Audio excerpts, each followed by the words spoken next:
Já gravou? Boa tarde, pessoal. Boa tarde, Giovana. Agora a gente vai começar a gravar, né? A sua fala, agradecer mais uma vez que você está aqui hoje, né? Para falar um pouquinho para a gente sobre o paradoxo do gozo, é a continuação, né? Da leitura. E te informar que a gente fez a leitura, né? Cadê? Vou falar direitinho aqui como é que tá. Capítulo 13, né? Capítulo 13. É 14. A Ah, gente fez a perdão, você fez a leiturazinha, leitura do 13, tem do capítulo razão. 13, e agora a gente vai, a próxima leitura que nós vamos fazer é do capítulo 14, o amor ao próximo, né? Então, tá aí, Isso. vai ser muito bom ouvir você antes disso, porque depois a gente já tem uma base, assim, auditiva, né? Do que foi, do que Vamos veremos ver. aí pela frente. Ó, Uma então, bússola tem alguém que tá. norteadora. Oi, perdão. A Bernadette falou, uma bússola norteadora. Olha que lindo. Nossa, o Lacan, é claro. Então, tá bom. E boa tarde a todos também. Boa Obrigada, tarde. Tainá, Bernadette, Camila. Então, vamos continuar, né? Agora, nossa leitura. Obrigada, pessoal, pela presença de vocês, por aguardar e eu me organizar com os horários. Então, eu quero saber o seguinte: quem tem o livro físico? Tem, Alguém aqui tem o livro físico? Você, Camila? tem. Então, Ah, então, na página 219 para Camila e 215 para quem está no PDF. Hoje eu vou usar o PDF, então deixa eu ver uma coisa aqui, como que eu consigo olhar para vocês? Eu não consigo olhar para vocês e para o PDF ao mesmo tempo. Deixa eu ver. Ah, já consegui. Nossa, gente. Bastante fácil. Vamos lá. Então eu vou fazer o seguinte: eu vou ler parágrafo. Eu grifei uns parágrafos, né, que eu achei interessante da gente falar. Giovana, só perguntar para você qual que é a página Aham. do PDF? No PDF, o amor ao próximo, né, que é Página 215. 200 Ah, é o mesmo. Uhum, É o mesmo de vocês, né? então tá. É, Diga. eu vou ter que olhar o celular só um pouquinho. Eu tenho combinado com uma É. pessoa. É, a gente tem combinado assim: não me liga, porque você sabe que eu tô trabalhando. Aí ele falou: não, se eu ligar, é urgente. Só um minutinho, deixa eu ver o que que é. Tá bom. Tá tranquilo. Conseguiu, Bernadette? Pronto. Tá, tem outra pessoa que consegue fazer isso. É, Então vamos lá, capítulo 14, o amor ao próximo. Então já vou direto, ó. Tem aquele, vocês sabem, né? Começa assim, não creio, vou direto pro terceiro ali. O que articulei da última vez? É esse aí que eu vou ler um pouquinho. O que articulei da última vez referente à morte de Deus, o Pai, vai conduzir-nos hoje a uma outra questão que lhes mostra Freud, situando-se sem rodeios no centro de nossa experiência verdadeira. Pois ele não procura escapatórias em generalizações quanto à função religiosa do homem. Ok. Então,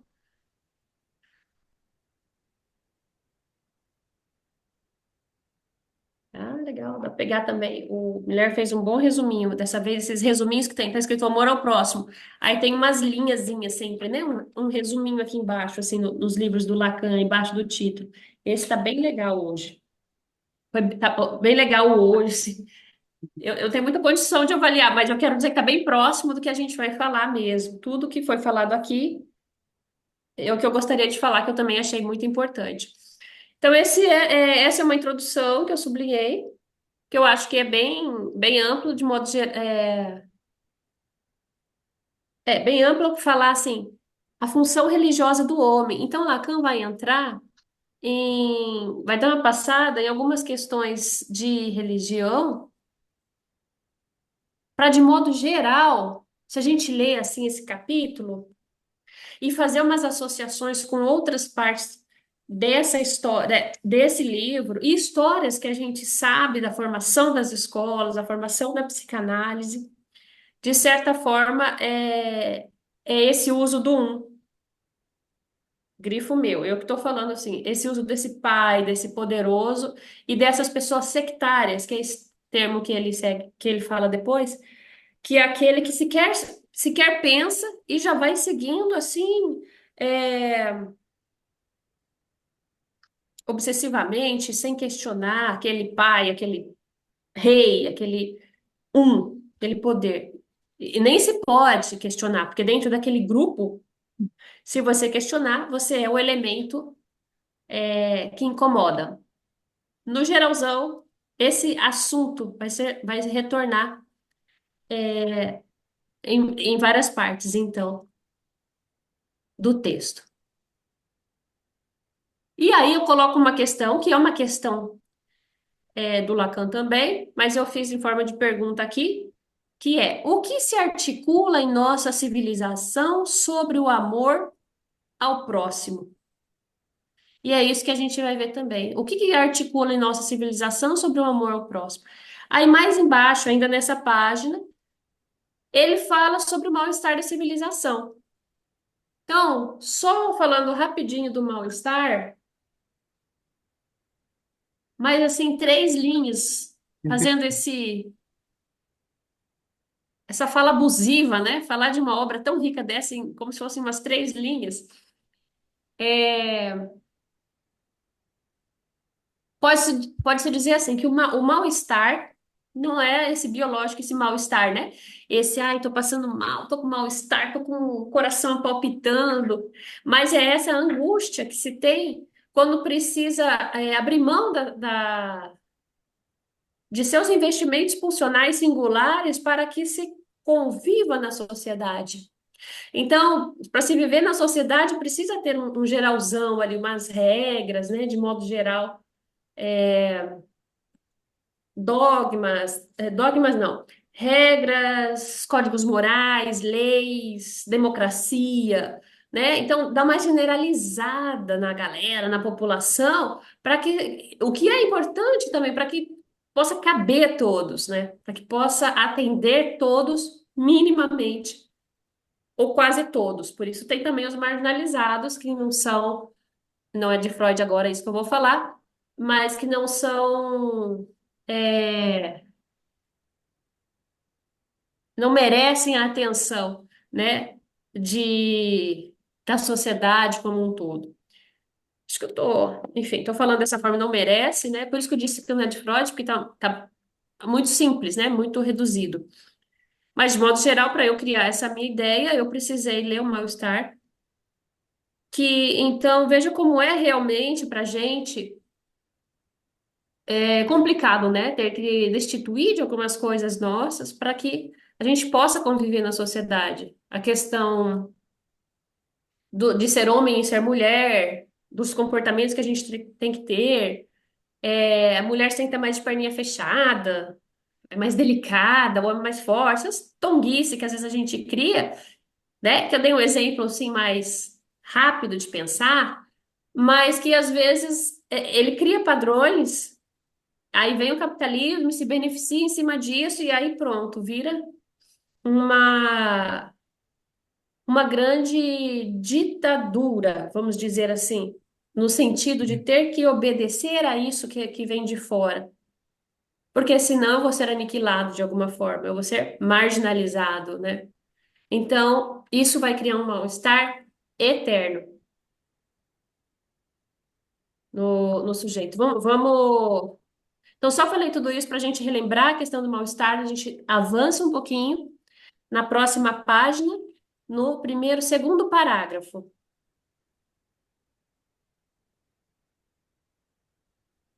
eu vou para o segundo parágrafo, onde está escrito: Deus, portanto, está morto, visto que está morto e o estava desde sempre. Essa parte é legal também. Puxa vida, tem bastante coisa. O, é justamente por Perdão. Deus, portanto, está morto. Visto que está morto, o estava desde sempre. Expliquei-lhes a substância da doutrina de Freud no assunto, ou seja, o mito expresso em totem e tabu. Gravem essa parte. É justamente por Deus estar morto e morto desde sempre que uma mensagem pode ser veiculada através de todas as crenças que o faziam aparecer sempre vivo, ressuscitado do vazio, deixado por sua morte. Um pouquinho. Eu ligo o ar, o nariz entope. Aí eu desligo, morro de calor. Oh, caramba. É justamente por Deus estar morto, pula, ressuscitado do vazio, deixado por sua morte nos deuses não contraditórios, cujo lugar eleito da pululação nos é designado por Freud como sendo a terra do Egito. Eu vou prosseguir. Essa mensagem é um Deus único que é, ao mesmo tempo, o Senhor do mundo e o que dispensa a luz que anima a vida, assim como difunde a clareza da consciência. Seus atributos são os de um pensamento que regula a ordem do real. Esse é o Deus de Akhenaton, Deus da mensagem secreta que o povo judeu veicula, na medida em que, assassinando Moisés, lá do Totem e Tabu também, ele reproduz o assassinato arcaico do pai. Eis, segundo Freud, o Deus ao qual pode dirigir-se esse sentimento que não está absolutamente ao alcance de todos, que se chama amor intellectualis Dei, amor intelectual a Deus, de acordo com o filósofo Spinoza. Spinoza, acho que. Não sei como é que se diz. Eu quero falar uma coisa desse Deus Akhenaton. Ele era monolatrista. Então a gente conhece mais a palavra politeísta e monoteísta. Politeísta, né? Acredita em vários deuses, e o monoteísta acredita em um único Deus. Dentro da poli e da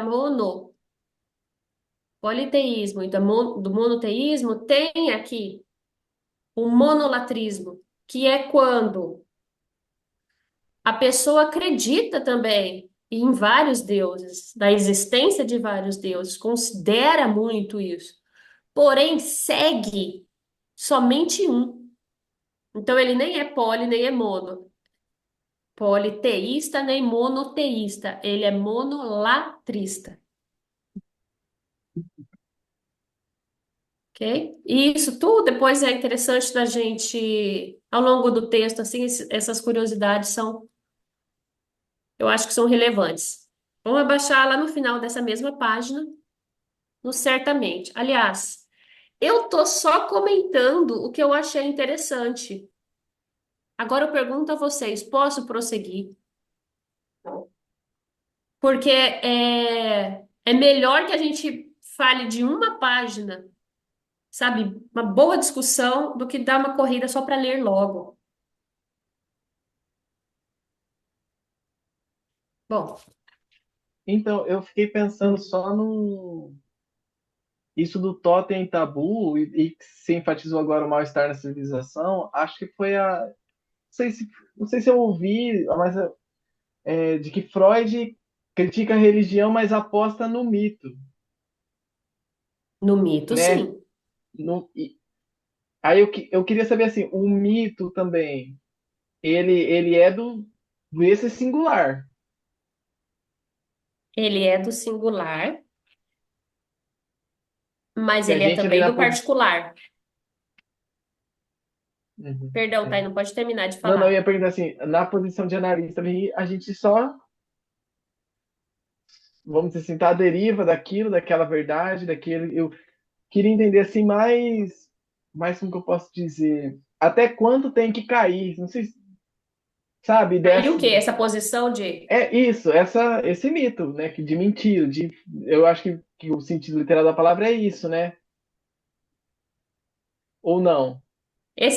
Cair esse semblante seria que o analista faz? Não, Faz de não, si próprio? caiu o mito pro analisando. Ah, para analisando, claro. Isso, aham. Isso acontece ao longo das sessões, né? Que realmente, quando há uma identificação, uma transferência de trabalho ali do paciente para o analista, ao longo das sessões ele vai falando, ele vai conversando, e um dos objetivos do analista é realmente permitir que isso seja desfeito, mas ele não desfaz isso. Ó, eu não sou essa pessoa inteligente que você fala, não precisa. Ele vai conduzindo outros assuntos, outros sintomas, e sozinho o paciente vai fazendo isso. Então, quando cai, eu não sei, eu não tenho uma resposta, porque tem gente que fica sustentando o analista nesse lugar, e por sua vez tem analista que fica nesse lugar totêmico aí, como se fosse um profissional detentor da resposta. E isso é muito perigoso e errado. Esse profissional que Tem acha de abordagem assim, né? tem, Tem abordagem tem. que é nisso. O humanismo, por exemplo, né? O Tainan é possível, né? É Mas eu não nesse sei te caminho. falar qual. Porque seja lá se for Eu não dentro ou queria fora também. da, então, dentro ou fora da psicanálise, num consultório terapêutico, num lugar de se fazer terapia ou numa sala de aula, num lugar de se transmitir o conhecimento onde tem essa relação dialética, isso é antiético, sabia?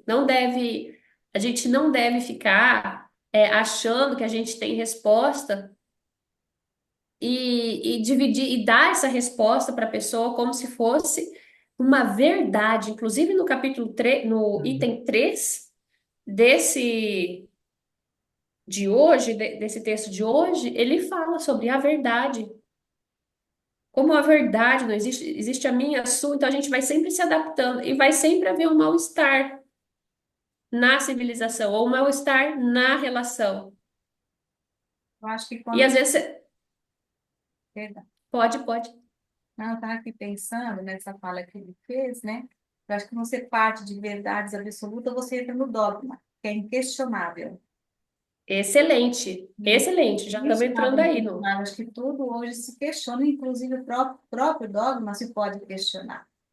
Acho que é uma forma de rigidez, de autoritarismo, de militarismo, né? Que eu sou da Igreja Católica, sigo, né? Essa doutrina ou essa crença, no caso, mas eu questiono muito os dogmas. Inclusive, eu vejo que você parte de uma verdade absoluta, enquanto professor, enquanto analista, enquanto psicólogo, enquanto líder, né? De grupos, você se torna dogmático, e dogmática, o dogma mata. Eu, na minha opinião, ele mata, porque eu não tenho uma verdade absoluta. Eu tenho uma verdade, né? E o outro tem a sua verdade. Então, acho que nesse sentido, não sei, me passou isso quando vocês falavam. Não sei se eu saí da linha, tangenciei o conteúdo, né? Não, acho que Não, o item 2 ele fala todinho disso aí. isso mesmo. E assim, e também quando eu escutei a pergunta do Tainan, analisante, você falou, né? Na parte do analisante, caiu o mito, Uhum. analisando, né? Você falou. Então, eu já fui É. para outra. Caiu o mito, eu já fui até para o lado da transferência, sabe? Eu, Então, eu fui para a transferência, também pensei, mas é, morreu. aham. Então, mas aí tem muito para a gente falar ainda para frente. Vamos deixar a Giovana terminar, mas tem muito a ver. A gente não pode ficar nesse lugar de totem, porque Hum. um mito, mas pode sim dar uma resposta para o paciente, às vezes, se ele estiver muito angustiado, alguma coisa, fazer pontuações. A gente não vai deixar também ele falando sozinho ali, gozando na falta, no nada ali. Não, a gente fala alguma coisa, mas não falar assim, você tem que fazer isso, você tem que fazer, sabe, dar o passo a passo é muito Ou achando que delicado. caiu, né? Achando que caiu, esperando, sabe? E ainda não é essa. Então, eu acho que é bem complicado. Você foi bem além na sua questão, né, Giovana? Mas, enfim. Achando que caiu, que o analista achando que já saiu desse O lugar analisando, suposto. O o mito, foi analisando, o mito. Fernanda, que é, né? Você falou isso, não foi, Karine? É. É que eu levei, na verdade, para a história do. Sempre caio no Édipo. Não sei se eu É sempre isso vou mesmo. caindo nele, né? Daí tem aquilo do mito, de eu estar tentando encontrar, não sei o que lá, e na verdade é isso mesmo, né? É isso daí mesmo que você estava querendo. Então, partir assim, a pergunta foi no sentido vamos dizer assim, de cair a fantasia mesmo desse mito, essa fantasia, esse que precisa cair uma hora, né? É, Aí isso, trabalho é por isso do difícil. jogo da religião e do mito, aí isso que eu queria enfatizar, né? Que o Freud aposta nesse mito. Isso que você está criando, isso que você está fazendo, até mesmo no delírio, né? Que o Lacan fala no cenário 3 que começamos a estudar agora. Esse delírio tem um conteúdo, né? Tem algo aí nesse mito, então por isso aposta nele, né? Pensei nisso para complementar aquela hora que você falou. Está correto. Isso está lá no item 4, onde ele vai falar também da maldade. Então, mesmo matando o pai da horda, a gente fica com a maldade e ainda o mal-estar circulando dentro da gente. Ou seja, o pai está morto, mas não adiantou, não era o pai o problema, não adianta matar, Uhum. né? Então, amar o próximo como a ti mesmo, o que é isso? É, eu até pontuei aqui que próximo é esse que a gente tem que. Esse, esse outro que está dentro de mim, Pode ser o mesmo, né? né? Exatamente. Então, aí que tá, né? Que próximo. Que a gente pensa que é o próximo que está próximo, mas ele está mais próximo do que a gente pensa. Ele tá aqui dentro, É né? desconhecido às vezes, né? É, Quando você pega, Isso, é esse desconhecido. é o desconhecido, é o próximo desconhecido, né? desconhecido. Fica aí, não fica.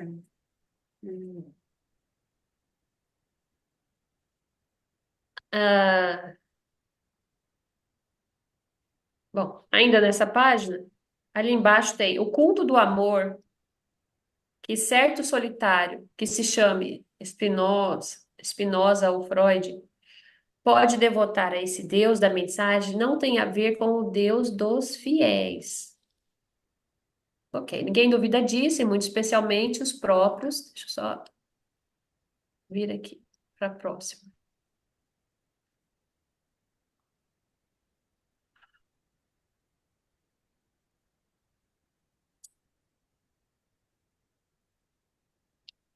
Complicado, hein? Os próprios que deixaram de causar, sejam eles judeus ou cristãos, alguns aborrecimentos a Spinoza, ok.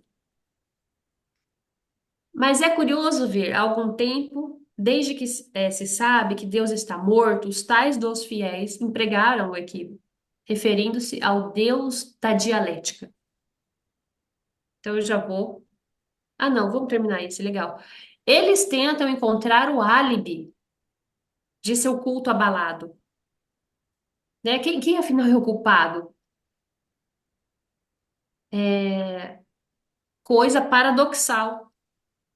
E que a história absolutamente não nos havia mostrado a tocha de Akhenaton. E que a história absolutamente não nos havia mostrado a tocha de Akhenaton serve facilmente em nossos dias de álibi aos sectários de Amon. Isso é difícil. Amon, Eu não entendi esse negócio da tocha do. tá, vamos lá. Amon era um deus, né? Então haviam três deuses egípcios. E a Akhenaton, deixa eu ver, era diferente, ele seguia Aton, Aton, quer dizer, Akhenaton seguia Aton, que era um outro deus diferente de Amon. Então, os sectários de Amon, esses seguidores fiéis que não contestavam Amon, eram diferentes desses seguidores de Akhenaton. Alguma semelhança aí, Gislene? Das escolas de psicanálise? Eu fiz uma maldade na minha cabeça, parece essas escolas que brigam aqui. Nós somos assim, nós somos assim. Não, então a gente não. É bem na cisão, a gente vê muito, né? O que acontece. E ó, em todas as instâncias sociais. E a gente faz isso, a gente faz isso achando que as outras, de repente, as outras escolas, sociedades, instituições são tão interessantes, né? Então, assim, voltando, e que a história absolutamente não nos havia mostrado. A tocha de Akhenaton serve facilmente em nossos dias de álibi aos sectários de Amon. Então há dois grupos diferentes, muito. Deixa eu ver o que é um sectário. Eu escrevi aqui, ó. Aquele que concorda com a maneira de pensar alguém, com a maneira de pensar de alguém ou de alguma seita, obedecendo sem contestar. Ok, eu falei disso então. Deu certo. Aí, vamos prosseguir um pouquinho no próximo parágrafo, ali está escrito. Isso absolutamente não é para denegrir o papel histórico do Deus dos fiéis, do Deus da tradição judaico-cristã, que tenha sido em sua tradição, que se tenha conservado a mensagem do Deus Aquenato, valia bem a pena que se confundisse com Moisés, com o Midianita, aquele cuja coisa, com letra maiúscula, a que se fala na sarça ardente, sem se fazer de Deus único, observe, se afirma como um Deus à parte, diante do qual os outros não poderiam ser levados em consideração. Pausa. Moisés, vamos lá para não falar besteira. Primeiro, sarça, que eu adorei esse nome, mas eu não sabia o que era. Fui procurar o que é sarça. E aí, minha gente, sabe onde vocês acham que é sarça? Aqui, ó, Tem ali. Aham. nesse livro, que tem todas as respostas. Que o diga Então, o Tainan. aqui. Oi? Que o diga o Tainan, que citou para a gente, na leitura lá atrás. Ele lembrou da Sara Eita, Ela eu junto. também. não lembro mais agora. Será que eu estava no... Tá. Em Êxodo. É. em Êxodo? Cadê? Tá.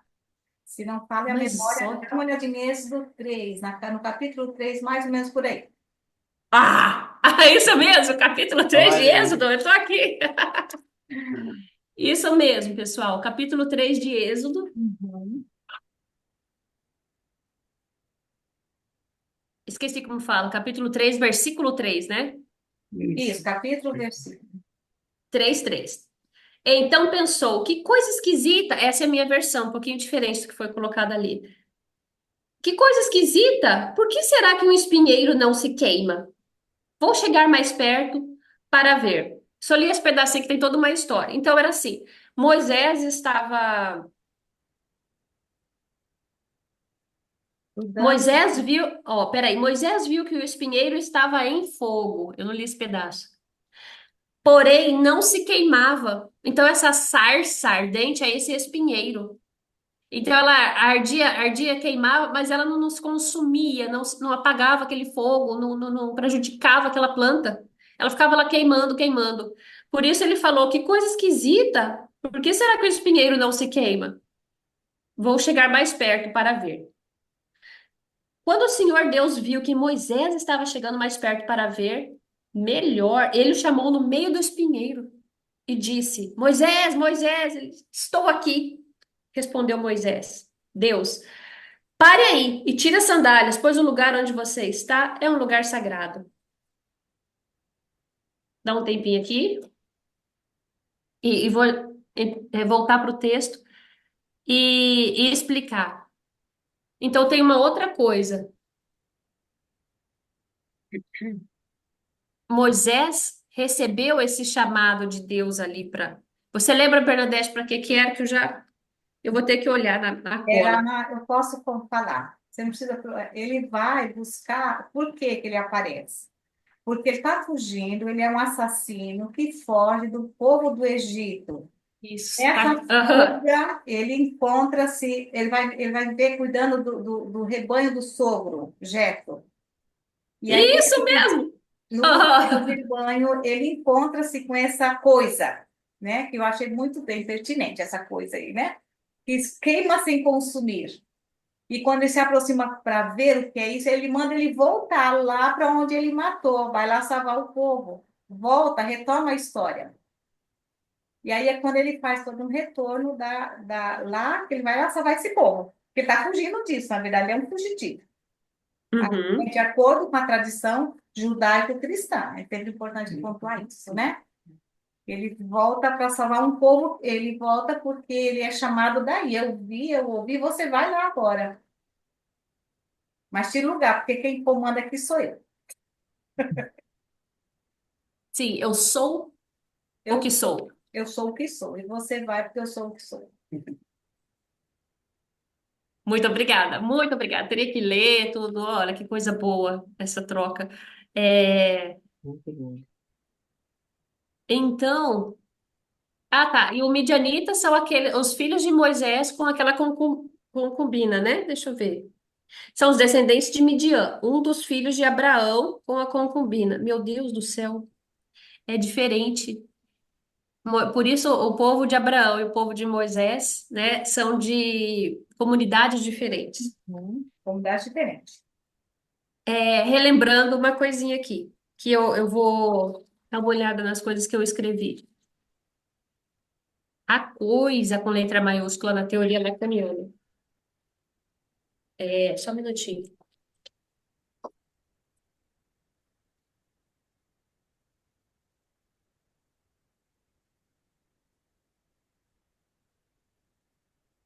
A coisa é um ponto de falta presente em nós, que só sentimos, mas não temos como pôr um nome, escapando por vezes da nossa compreensão. Então, essa coisa, esse dasding, que eu acho que foi um dos primeiros itens que a gente falou, né, quando eu acho que Foi, sim, porque eu me lembro que foi. saiu do Toro, que a gente fez um desenho. Uhum, isso mesmo.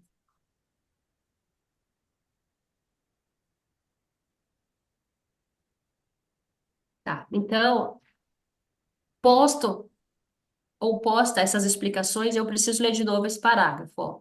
Isso absolutamente não é só para denegrir o papel histórico do Deus dos fiéis, do Deus da tradição judaico-cristã, porque a gente também falou do monolatrista, tem outros aqui que são monoteístas e politeístas dentro desse texto. Que tenha sido em sua tradição que se tenha conservado a mensagem dos deuses de Akhenaton, valia bem a pena que se confundisse com Moisés, o midianita, aquele cuja coisa que fala na sarça ardente, sem se fazer de Deus único, observe, se afirma como um Deus à parte, diante do qual os outros não poderiam ser levados em consideração.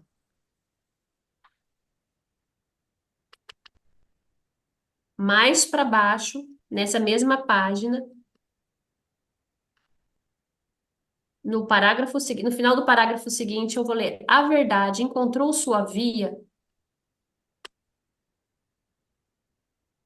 por meio daquele que a Escritura chama certamente de o Verbo, mas também o Filho do Homem, confessando assim a natureza humana do Pai. Cara, achei fantástico isso, forte, né? Eu achei, bom, para mim, cada parágrafo causa diferente em alguém, né? Se manifesta, mas eu cheguei a pensar, será que a Escritura é a Bíblia?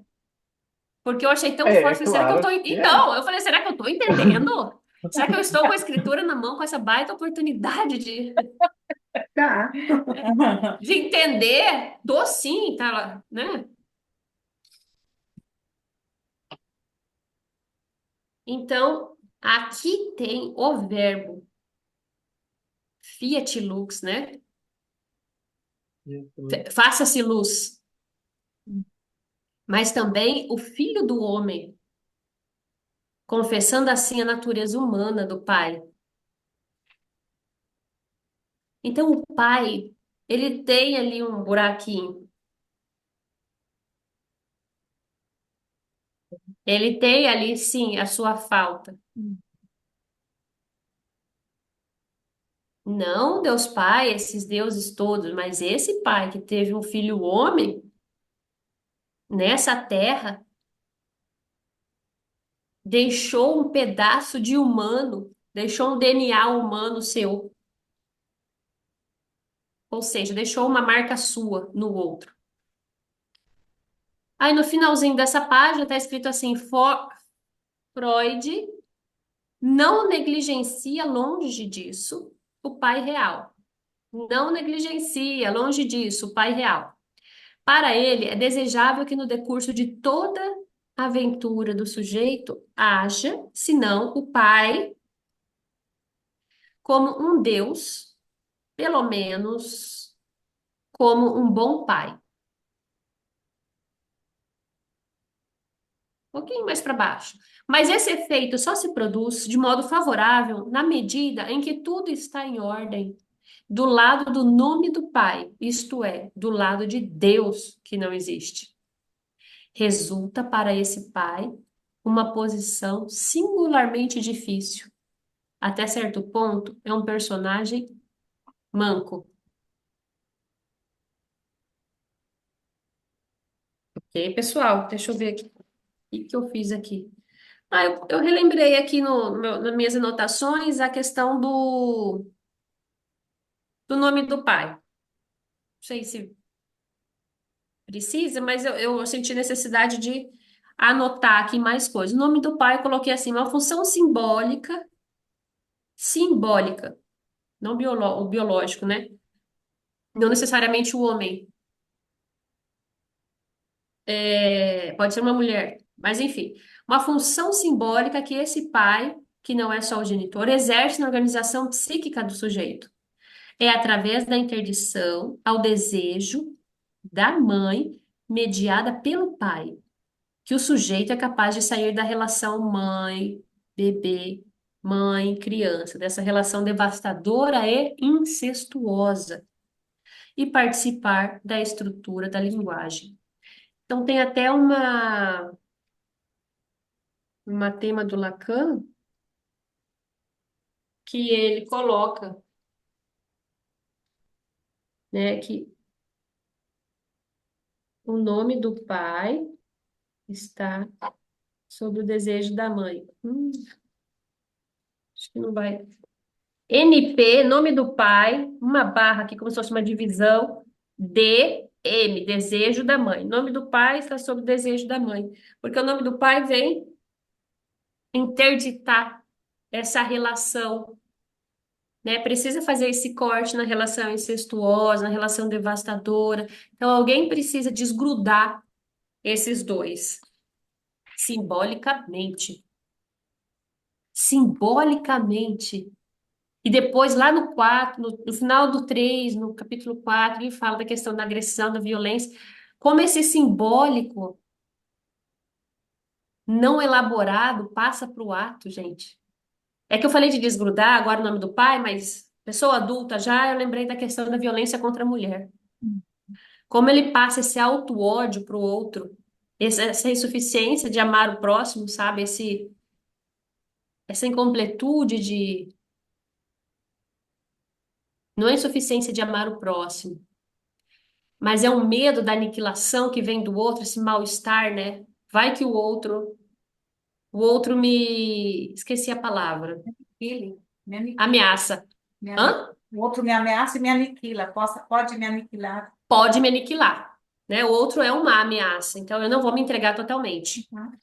Não vou falar tudo, não vou falar todos os meus segredos, não vou falar todo o meu amor. E tem gente que não fala, eu acho engraçado, eu vejo no consultório. Gente que ama, não fala tudo. Ah, não responde o WhatsApp na hora. Tudo bem, não tem que responder. Mas eu estou dizendo de pessoas que querem fazer isso. E se controlam para que o outro não o manipule. Ah, então quem é que está se manipulando se não ele mesmo? A coisa, né? Fiquei pensando com a Bernadette de que as duas coisas, tanto no Édipo, tanto no Moisés, nos levam então para onde a gente está fugindo, né? Se ele também tem que voltar, Ah, que legal. né? As duas, o que está surgindo está levando a gente para onde a gente está fugindo, né? Não Legal que adianta, vamos você dizer falou. assim. Isso, e daí a gente. E daí, conforme eu já citei aqui, a gente descobre que ao retornar não precisava matar, precisa Ah, assassinar. Não precisava ser dessa forma. Olha, Bem de legal o que novo, você falou. faz lembrar da última encontro que você esteve com a gente. Você olha a mesma coisa com outro olhar, sem precisar matar literalmente o que foi feito, né? O retorno.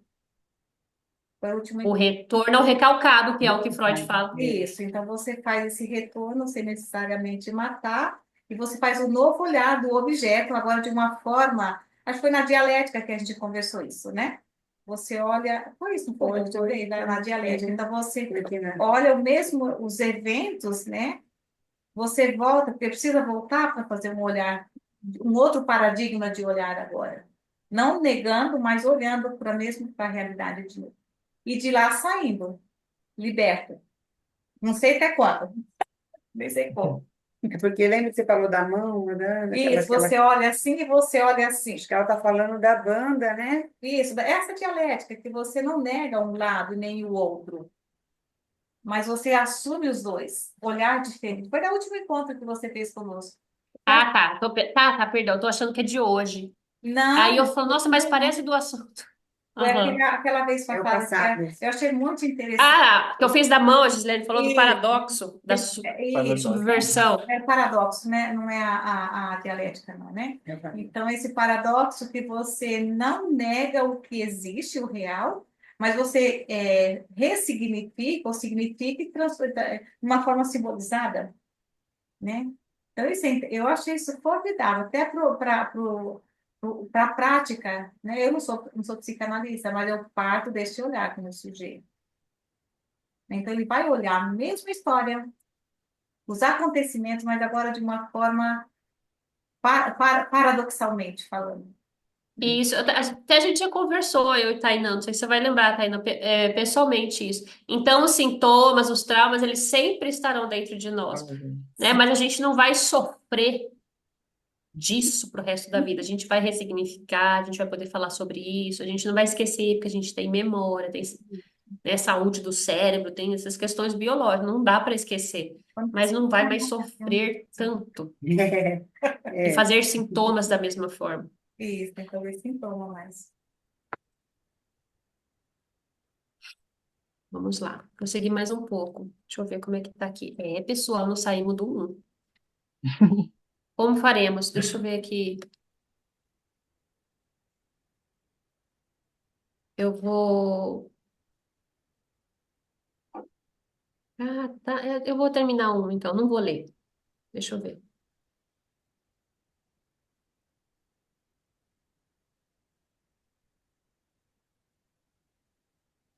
Bom, eu não vou ler, mas eu vou para outra página, né?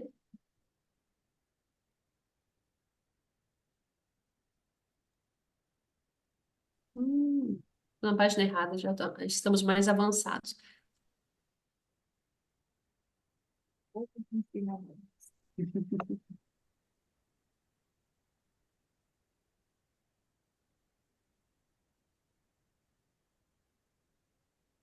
Não consigo.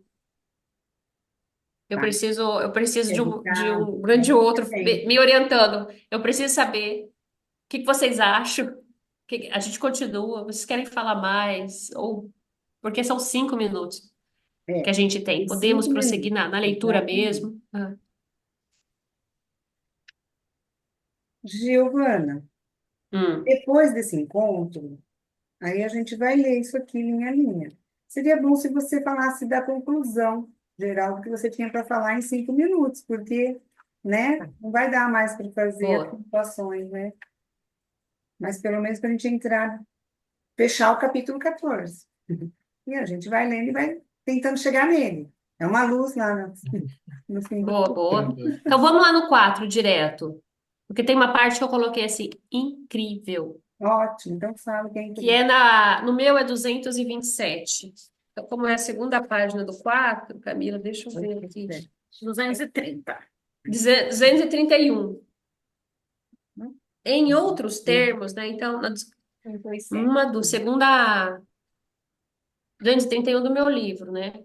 Tá. Ou do PDF 227. Uhum. Em outros termos, basta que o gozo seja um mal para que seja, no caso, completamente mudado. Cada qual se dará conta com o efeito de que a lei moral é suscetível de desempenhar algum papel aqui. e precisamente o de servir de apoio a esse gozo, de fazer com que o pecado se torne o que São Paulo chama desmesuradamente de pecador. Então, por que que eu achei esse pedaço incrível? Olha só, porque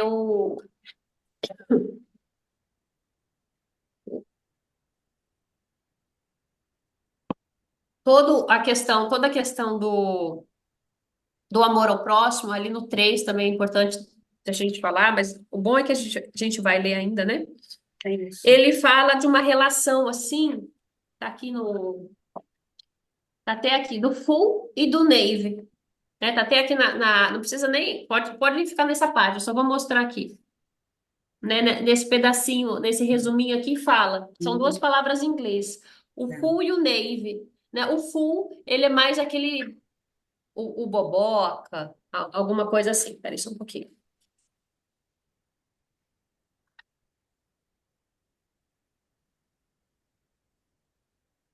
Impaciente chegando.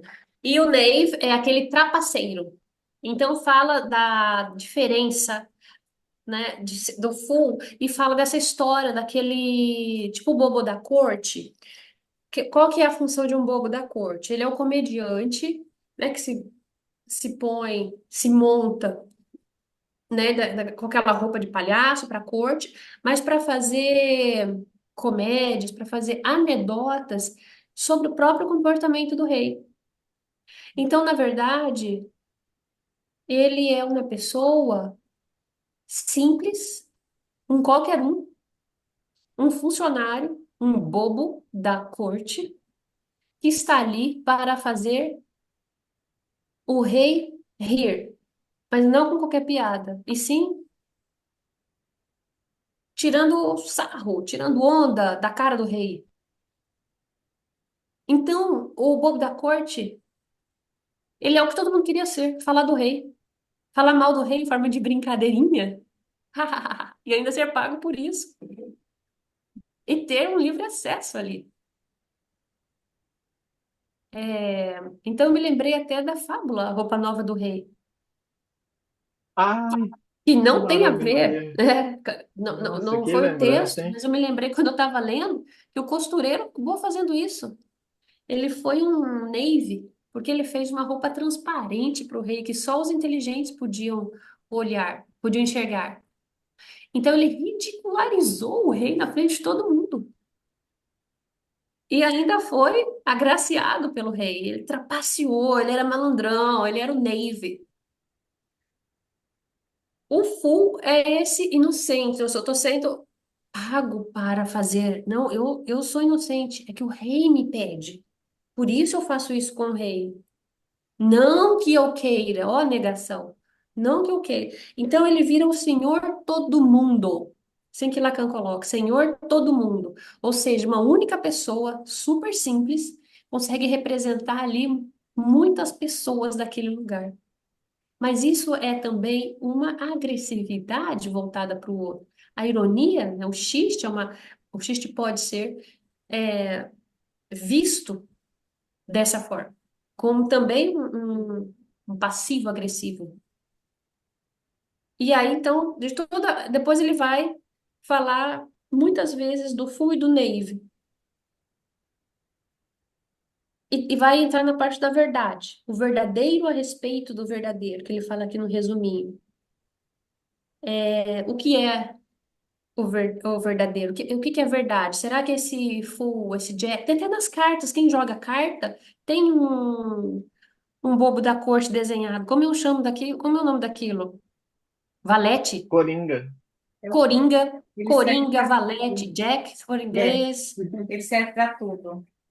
Coringa. Eu tirei o fone, peraí, como é que é? Não ouvi a Bernadette.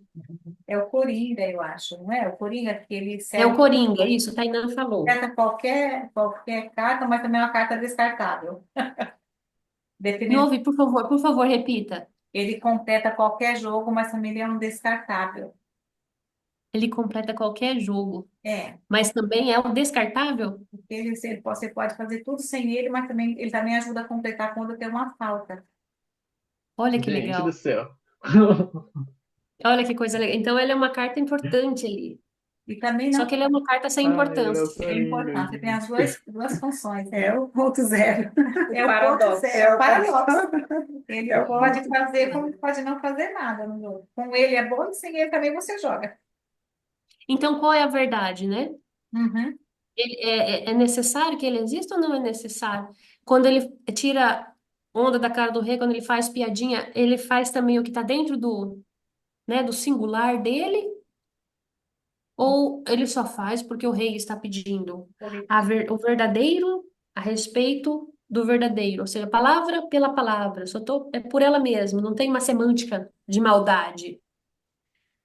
Não, meu trabalho, pronto, ele é meu trabalho. Sou o bobo da corte, só isso.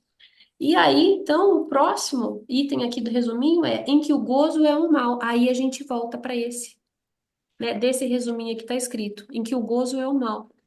Aí volta, em outros termos, basta que o gozo seja um mal para que seja, no caso, completamente mudado. Então tem a percepção ali também. Ou se a gente faz mal a nós mesmos, ai, tô muito nervosa comendo minha unha, a gente vai vir para uma aniquilação,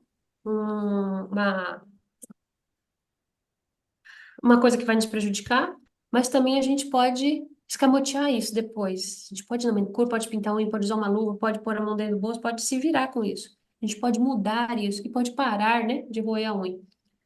Cada qual se dará conta com o efeito de que a lei moral é suscetível de desempenhar algum papel aqui, e precisamente o de servir de apoio a esse gozo, de fazer com que o pecado se torne o que São Paulo chama desmesuradamente de pecador. Eis o que Kant muito simplesmente nesse dado ignora. Então aí ele fala do,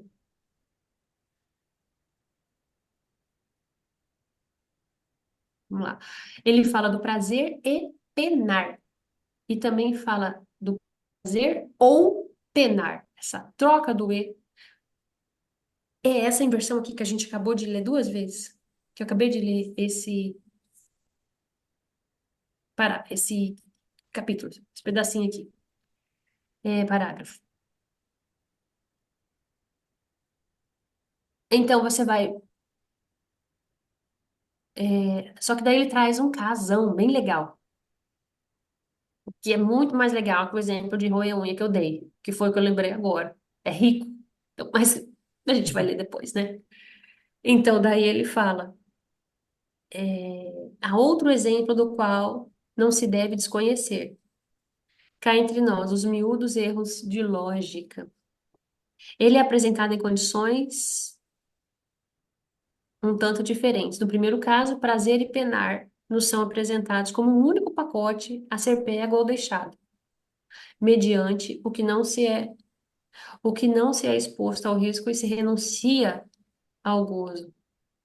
No segundo, há prazer ou penar. Tem de ressaltar isso, não é pouco.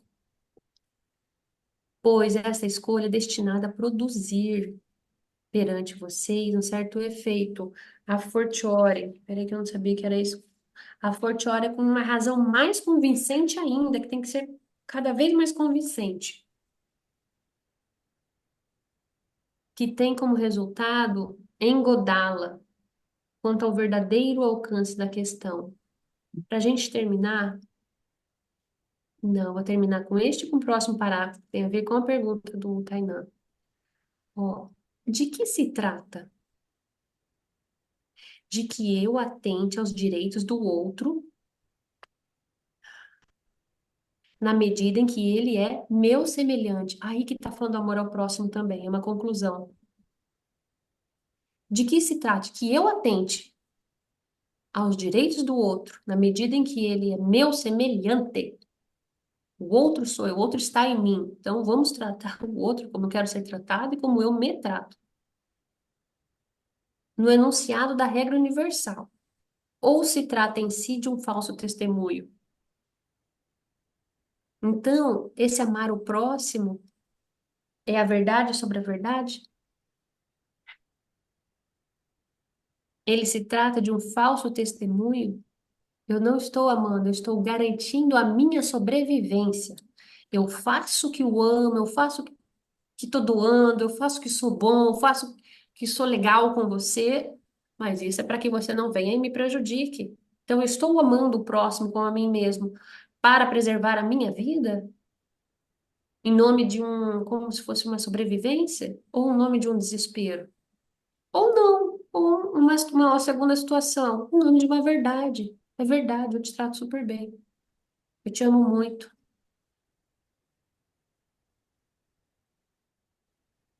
Para a gente finalizar, é, e se por acaso eu alterasse um pouco o exemplo, falemos de um verdadeiro testemunho do caso de consciência que se coloca se eu for intimada a denunciar o meu próximo. A ética dos profissionais que escutam analiticamente vem agora, Tainã, vão todos. E também, eu vou parar por aqui, eu vou só falar, não vou ler mais.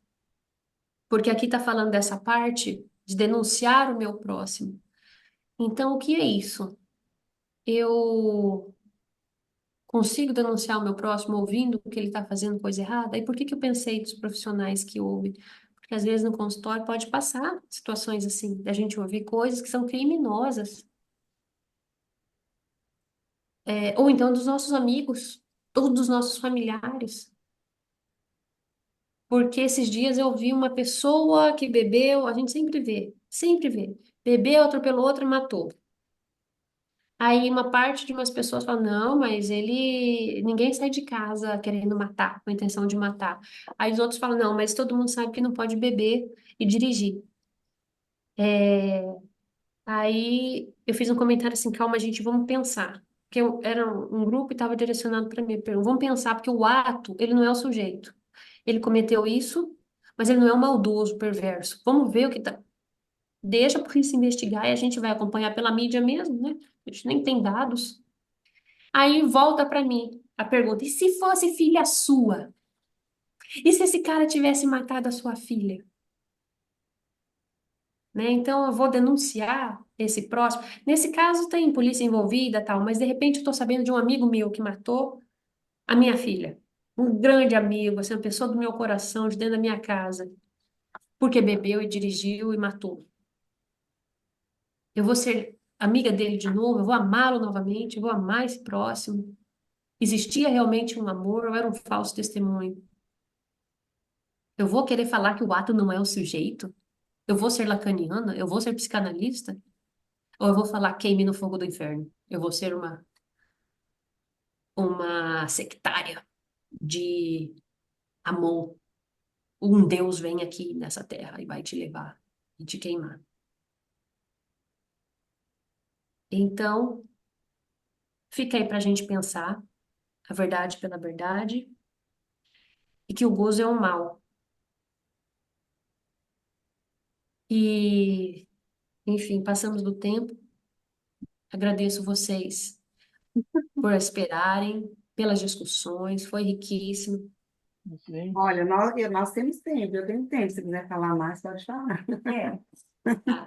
Tô brincando, sou cliente, só Eu tá vou atender espera, né? agora. Mas muito legal te ouvir, principalmente com esse, o ato não é o sujeito, né? Deixa a gente, Que é de Lacan também. quem Aham. se responsabiliza então, né? Porque aí vem toda aquela história que nós lemos aqui, né? Vai ser legal ler, alguém se responsabiliza por esse sujeito que é. Então, tem muita coisa para pensar, né? Eu fiquei com essa questão, que legal, o ato não é o sujeito.